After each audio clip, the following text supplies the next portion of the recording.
Good afternoon. It's a very good afternoon, because at long last, I can announce a ceasefire and a hostage deal has been reached between Israel and Hamas. For more than 15 months of conflict that began with Hezbollah's brutal massacre on October the 7th, more than 15 months of terror for the hostages, their families, the Israeli people, more than 15 months of suffering by the innocent people of Gaza. Fighting in Gaza will stop, and soon the hostages will return home to their families. The elements of this deal were what I laid out in detail this past May, which was embraced by countries around the world and endorsed overwhelmingly by the UN Security Council. The deal is structured in 3 phases. Phase 1 will last 6 weeks. It includes a full and complete ceasefire, withdrawal of Israeli forces from all the populated areas of Gaza, and the release of a number of hostages held by Hamas, including women and elderly and the wounded. And I'm proud to say Americans will be part of that hostage release in Phase 1 as well. And the Vice President and I cannot wait to welcome them home. In exchange, Israel released hundreds of Palestinian prisoners.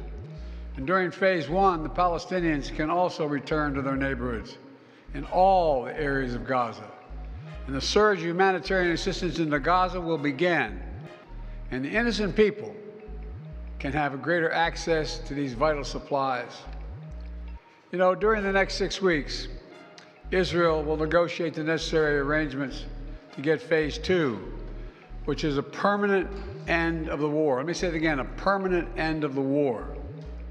There are a number of details to negotiate to move from Phase 1 to Phase 2, but the plan says if negotiations take longer than 6 weeks, the ceasefire will continue as long as the negotiations continue.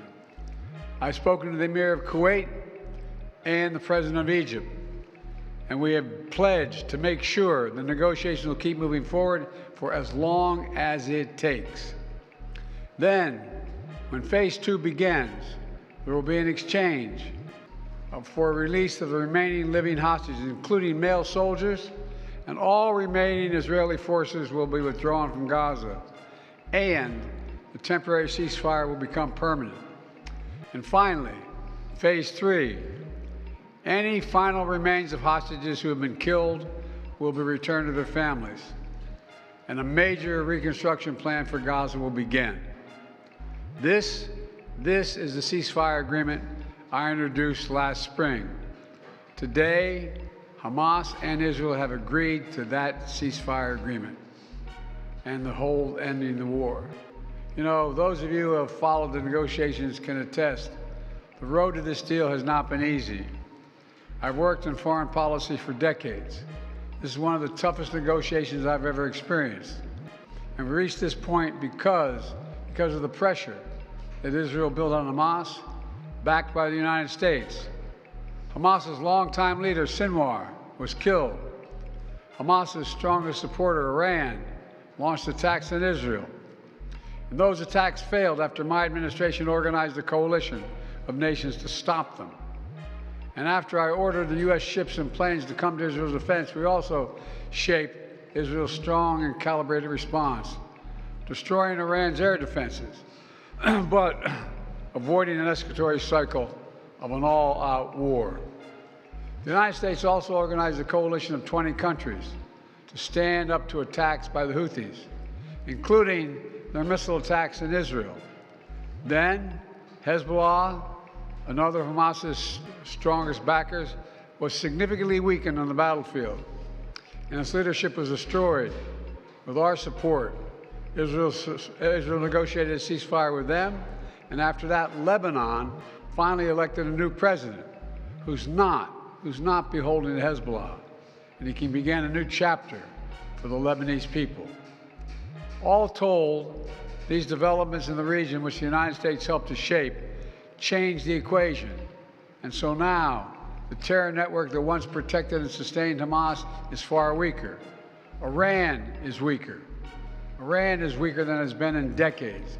Hezbollah is badly degraded, and after more than 15 months of war, Hamas's senior leaders are dead. Thousands of Hamas fighters are dead, and the military formations have been destroyed. With nowhere to turn, Hamas finally agreed to releasing hostages.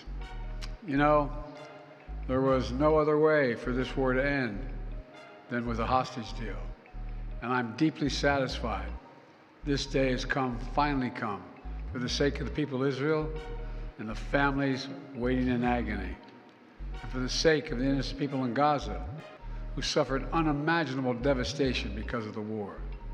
The Palestinian people have gone through hell. Too many innocent people have died. Too many communities have been destroyed. In this deal, the people of Gaza can finally recover and rebuild. They can look to a future without Hamas in power. You know, the Bible says, "Blessed are the peacemakers." Many peacemakers helped make this deal happen, including an extraordinary team of American diplomats who have worked non-stop for months to get this done. Secretary Blinken led the effort.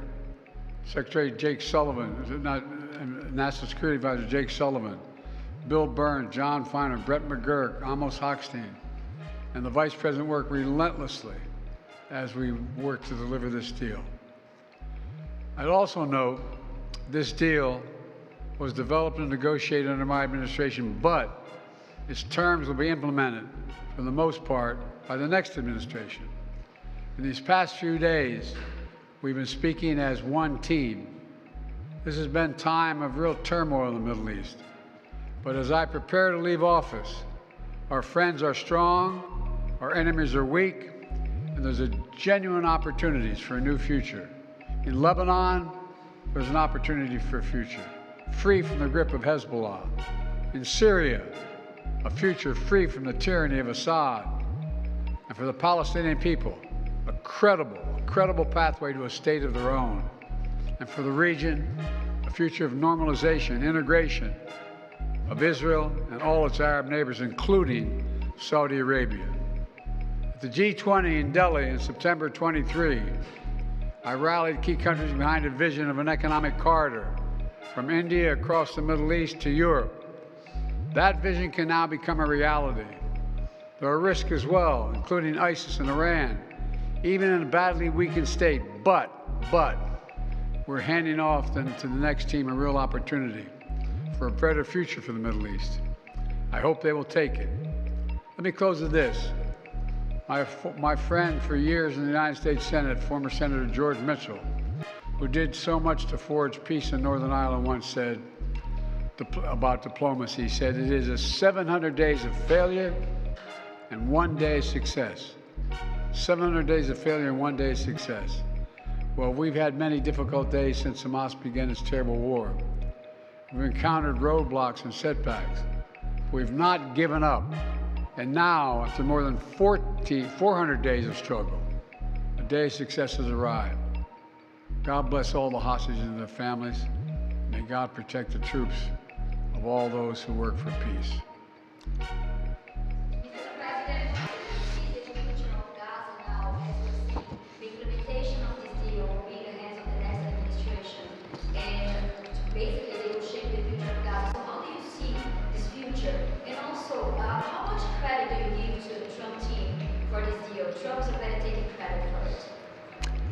Well, you know,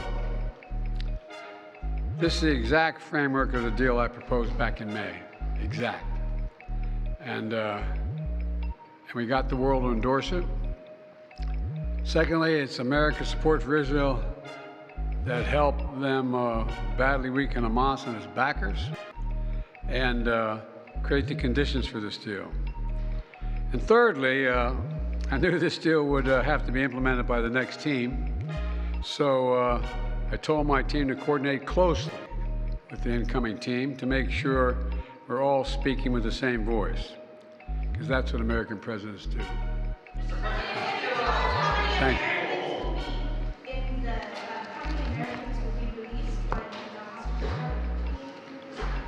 All the exact detail of how many people are being held, how many bodies will be returned and less, will all be forthcoming. All of it. All of it. Thank you. I'm confident. Thank you. Mr.